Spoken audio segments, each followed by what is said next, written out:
Bienvenue à toutes et à tous. Nous sommes le 28 novembre 2025. La collision imminente.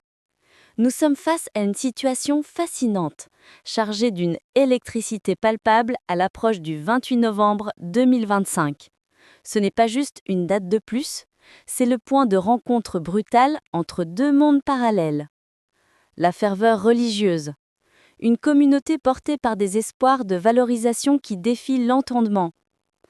La froideur légale, la réalité stricte de la conformité réglementaire européenne. Le choc risque d'être violent pour ceux qui ne sont pas préparés. Si l'ouverture au trading a bien lieu, le marché pourrait subir une pression de vente massive avec le déblocage imminent de plus de 175 millions de PI. Cela pourrait entraîner une chute vertigineuse des prix dans les premiers instants, créant de véritables montagnes russes émotionnelles et financières. La fin des rumeurs, place au concret. Contrairement aux années précédentes, cette échéance ne repose pas sur des spéculations de forums, mais sur une source officielle et légale. L'engagement légal, la date du 28 novembre 2025 est inscrite noir sur blanc dans le livre blanc déposé pour se conformer à la réglementation européenne MiCA, Markets and Crypto Assets. La plateforme révélée, le document nomme spécifiquement OKX Europe Ltd, licenciée à Malte, comme la première plateforme envisagée pour l'admission à la négociation. La transformation, c'est le moment où les chiffres sur un écran, droit à recevoir des PI, deviennent des actifs réels, transférés sur la blockchain via la migration. Ce n'est plus une vague promesse marketing, mais une déclaration d'intention formelle auprès des régulateurs.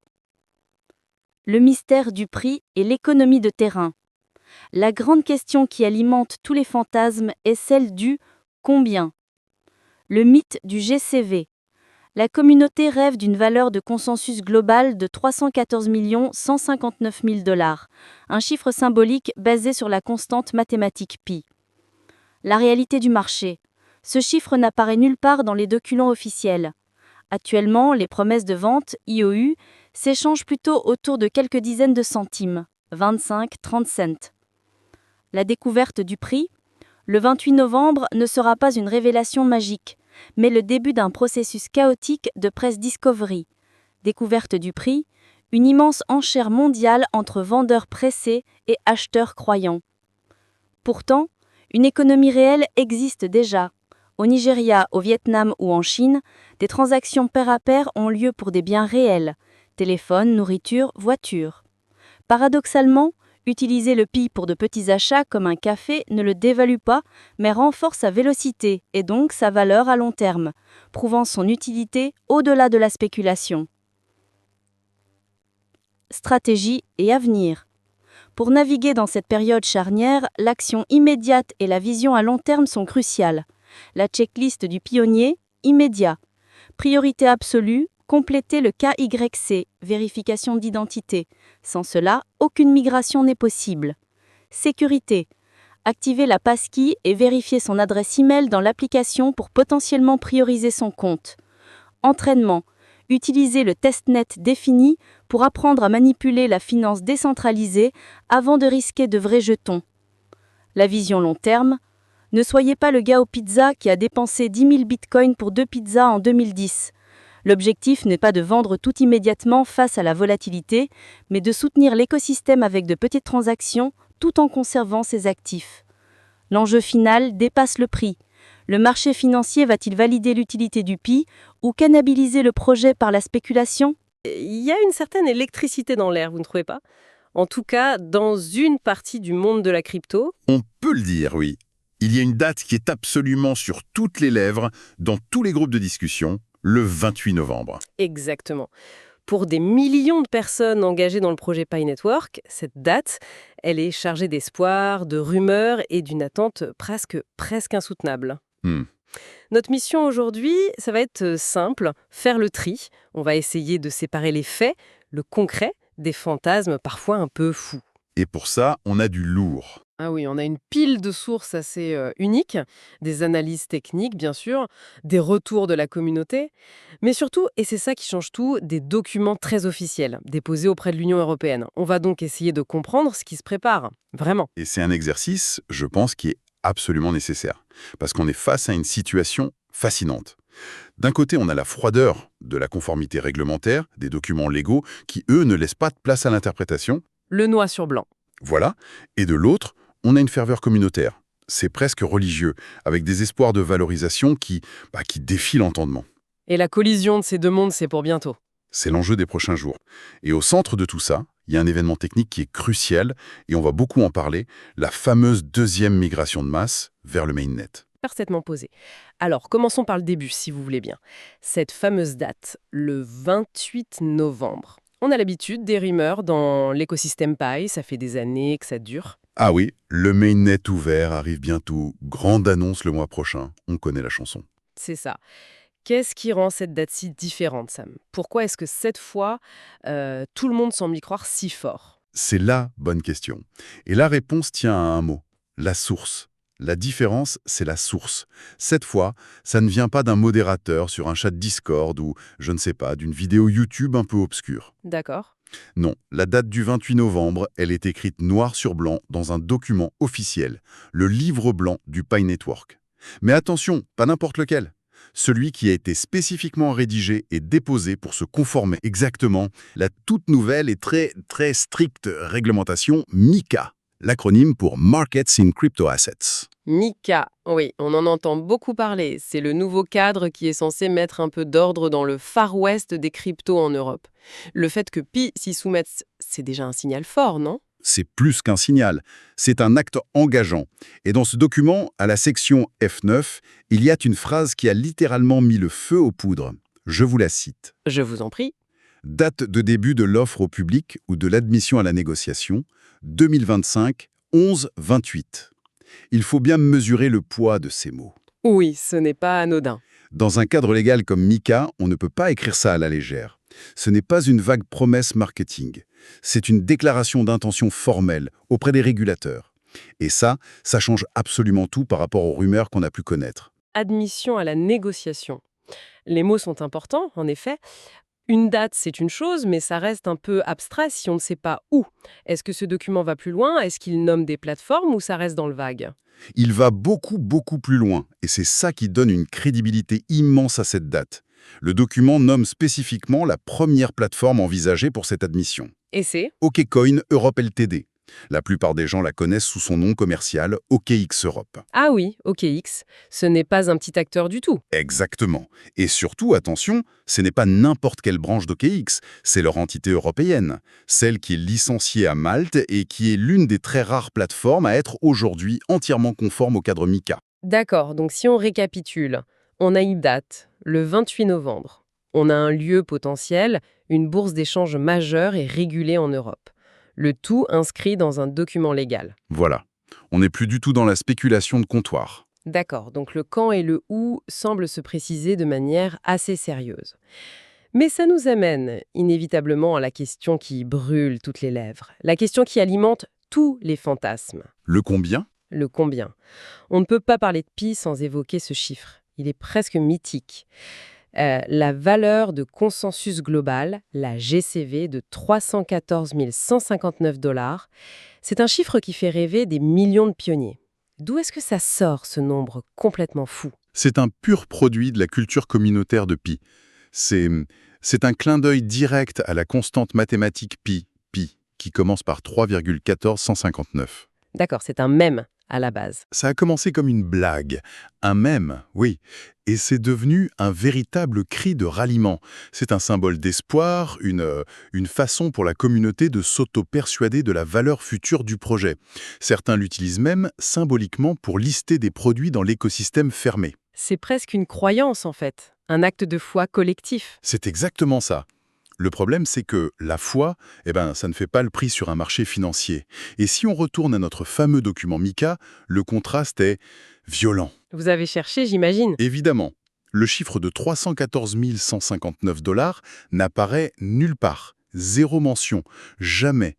Aucun prix fixe n'est évoqué. Au contraire, Le document martèle que Pi est une monnaie d'utilité et il contient toutes les clauses légales habituelles. Du genre, aucune garantie de valeur, le prix peut être nul. Exactement.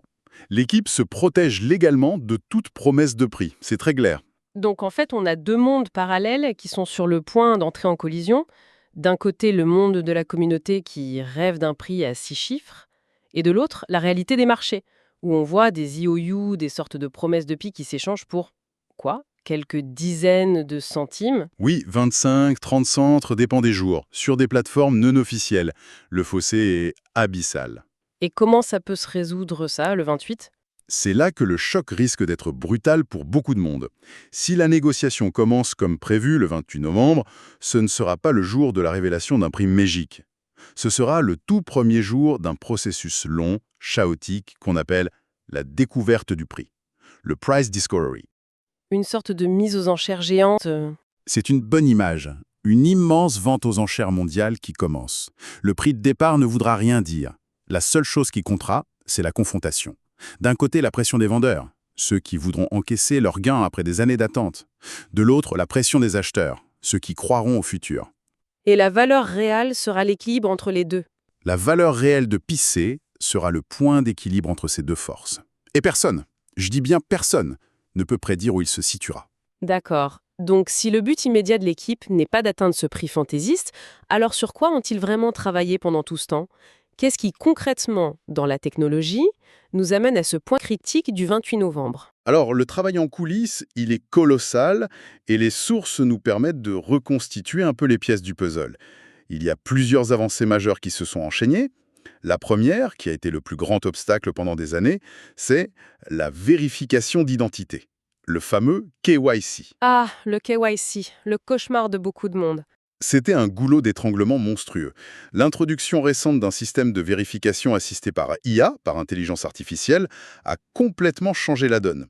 Une source parle de plus de 3,3 millions d'utilisateurs approuvés récemment. Ça a ouvert les vannes. Et ce KYC, c'est la clé pour l'étape suivante, si j'ai bien tout suivi ? La migration. Exactement. Une fois le KYC validé, la porte s'ouvre pour la deuxième migration de masse vers le mainnet. Et ça, c'est le moment de vérité pour un utilisateur. C'est le processus technique où les PI de l'application, qui ne sont finalement que des chiffres dans une base de données, Deviennent réels. sont réellement créés et transférés sur la blockchain principale, dans le portefeuille de l'utilisateur. Attendez, ça veut dire qu'avant cette migration, les PI que je vois dans mon application ne sont techniquement pas vraiment à moi ? Ce ne sont que des chiffres sur un écran. C'est une excellente façon de le résumer. Ce sont des droits à recevoir des PI. La migration, c'est l'acte qui transforme ce droit en un actif crypto réel, qu'on détient, qu'on contrôle et qu'on peut dépenser. Sans migration, pas de PI utilisable. C'est pour ça que cette deuxième migration est au cœur de tout. Et une fois que les gens ont leur vrai PI, qu'est-ce qu'ils sont censés en faire ? Les regarder dans leur portefeuille ? Eh ben non, et c'est là qu'intervient la troisième avancée, le lancement du testnet défi. Il faut voir ça comme un immense simulateur de vol. Un terrain d'entraînement ? C'est ça. L'équipe a créé un réseau de tests où les utilisateurs avec des faux PI peuvent s'entraîner à la finance décentralisée. Échanger des jetons, fournir de la liquidité. C'est une manière incroyablement intelligente de former des millions de personnes qui, pour la plupart, n'ont jamais touché à la défi de leur vie. Et de leur montrer que le projet va plus loin qu'un simple moyen de paiement. Précisément. Ils construisent les fondations d'un écosystème Web3 complet. On vérifie les gens, on leur donne leurs vrais jetons et on leur apprend à utiliser des outils financiers complexes. C'est un plan qui se déroule en fait. Tout à fait. Et la dernière pièce du puzzle, qui est encore une rumeur, mais une rumeur très crédible, c'est l'alignement potentiel sur la norme ISO 20022. La norme du système bancaire SWIFT ? Entre autres, oui. C'est une norme mondiale pour les messages financiers. La rumeur est crédible parce que Stellar, le protocole sur lequel Pi est basé, est déjà conforme. Si Pi le devient officiellement, ce serait une porte ouverte gigantesque vers la finance traditionnelle, un gage de crédibilité énorme. Et c'est là que pour moi ça devient vraiment fascinant. Pendant que les ingénieurs à Stanford codent et préparent la conformité réglementaire, il y a une toute autre économie qui émerge. Pas du haut vers le bas, mais directement de la base. Exactement. Qu'en est-il de tous ces commerçants qui se prépareraient à accepter le Pi comme moyen de paiement ? C'est peut-être l'aspect le plus unique et le plus puissant de Pi. La motivation de ces commerçants est simple, elle est pragmatique. Ils en ont marre des frais de transaction. Les fameux frais de carte de crédit. Voilà. Imaginez un petit cafetier. Sur chaque café à 5 € payé par carte, Visa ou Mastercard lui prend environ 3%, soit 15 centimes. Ça semble peu, mais à la fin de l'année, ce sont des milliers d'euros. Sur des courses à 200 €, c'est 6 € qui partent en fumée. Pour beaucoup de petites boîtes, c'est 3%, c'est toute leur marge. Et puis, avec des frais quasi nuls, devient une promesse très alléchante. Incroyablement séduisante. Et ce n'est pas juste un fantasme. Les sources sont remplies d'exemples de transactions de pair à pair, P2P, qui se déroulent déjà dans l'écosystème fermé. On a des exemples concrets? Absolument. Au Nigeria, au Vietnam, en Chine, les gens s'échangent des biens et services réels, des téléphones, de la nourriture. On a même vu passer des annonces pour des motos et des voitures. C'est une économie de terrain organique qui n'a pas attendu les grandes bourses pour donner une valeur d'usage au PI. Attendez, mais c'est là que je bloque un peu, c'est l'argument des critiques. Si les gens sont prêts à échanger leur paye contre un téléphone, est-ce que ça ne prouve pas que sa valeur est destinée à rester faible? On imagine mal quelqu'un payer son café en bitcoin aujourd'hui. C'est d'une excellente objection, parce qu'elle touche au cœur d'une idée fausse très répandue. C'est totalement contre-intuitif, mais c'est le contraire qui est vrai. Ah bon? Une monnaie saine et robuste doit être utilisée pour toutes sortes de transactions, des plus petites aux plus grandes. Personne ne dit que l'euro ne vaut rien parce qu'on peut acheter une baguette avec. Le fait qu'on puisse l'utiliser pour du pain et pour une maison, c'est ça la preuve de sa force. Donc le fait de l'utiliser beaucoup renforce sa valeur. Exactement. C'est un concept économique clé, la vélocité de la monnaie. Plus une monnaie circule vite et fréquemment, plus l'économie qu'elle soutient est dynamique et grande. Et pour soutenir une économie de plusieurs milliards, la monnaie elle-même doit avoir une capitalisation très importante. Chaque petite transaction contribue à prouver l'utilité et à long terme à renforcer la valeur. C'est très clair. Bon, revenons sur Terre. On est le 26, il reste à peine 2 jours avant cette date fatidique. Si une personne nous écoute en ce moment, un pionnier, qu'est-ce qu'elle devrait faire là, tout de suite, pour se préparer? Il y a une checklist très concrète. La priorité absolue, le truc à faire avant même de finir cette discussion, c'est de compléter la checklist Mainnet dans l'application Pi. Et l'étape numéro 1, la plus cruciale, Le KYC. le KYC. Je le répète, sans KYC validé, il n'y aura pas de migration. Et donc, pas d'accès au Pi réel. C'est la porte d'entrée, obligatoire. D'accord, KYC en premier. Ensuite? Ensuite, une action un peu plus technique, mais qui semble accélérer le processus pour beaucoup. Dans les paramètres de l'application, il est recommandé d'activer la passkey, la clé d'accès, et de vérifier que son adresse email est bien à jour. Ce sont des mesures de sécurité qui semblent aider à prioriser les comptes pour la migration. Et en termes de stratégie, une fois que les PI sont sur le mainnet, potentiellement échangeables, on fait quoi? Là, toutes les sources appellent à la plus grande prudence. L'histoire des 2 pizzas achetées pour 10 000 bitcoins en 2010 est devenue une légende. Et personne ne veut être ce gars-là. Voilà, l'idée n'est pas de ne rien dépenser. Soutenir l'écosystème avec de petites transactions, c'est sain. Mais dépenser des centaines ou des milliers de PI pour des biens de consommation courante, ça pourrait être une erreur historique si la valeur explose dans les années à venir. La patience sera une grande vertu. Prudence. Il faut s'attendre à ce que ça secoue sur les marchés, j'imagine. Ah ça, c'est une certitude. Il faut se préparer à une volatilité extrême. Une des sources mentionne un déblocage imminent de plus de 175 millions de PI. Si une petite fraction de ça est mise en vente en même temps sur OKX, Ça va créer une pression à la vente énorme. absolument massive. Le prix pourrait chuter de manière vertigineuse au début. Il ne faudra surtout pas paniquer et vendre à perte. Il faut s'attendre à de vraies montagnes russes. Si on fait le bilan, c'est un sacré cocktail. On a une date d'intention officielle pour une entrée sur un marché européen sérieux, un choc des cultures quasi garanti entre les espoirs de la communauté et la froide réalité du marché, et en même temps une économie de terrain qui se construit, qui n'attend personne. C'est un vrai moment charnière. C'est le mot juste. La tension est palpable. Pi est sur le point de passer de son statut d'expérimentation sociale, presque de jeu sur mobile, à celui d'un véritable actif financier, soumis aux lois impitoyables du marché. Et la stratégie de l'équipe, lente, axée sur l'utilité et la conformité, est un signe de grande maturité. Ils ne cherchent pas le pump and dump rapide. Ils construisent pour le long terme. On dirait bien. Et pour laisser nos auditeurs avec une dernière pensée, la question la plus importante, finalement, ce n'est peut-être pas quel sera le prix du Pi le 28 novembre à 9 h du matin. Ça, c'est presque anecdotique. Quelle est la vraie question alors? La vraie question, celle qui déterminera le succès ou l'échec de Pi à long terme, c'est la suivante. Comment l'économie de pair à pair, cette économie de l'utilité construite sur la confiance, va-t-elle réagir à l'introduction d'un prix de marché dicté par la spéculation ? Est-ce que le marché financier va venir renforcer cette vision d'utilité ou est-ce qu'il va la cannibaliser? C'est ça le véritable enjeu qui va se jouer dans les mois à venir.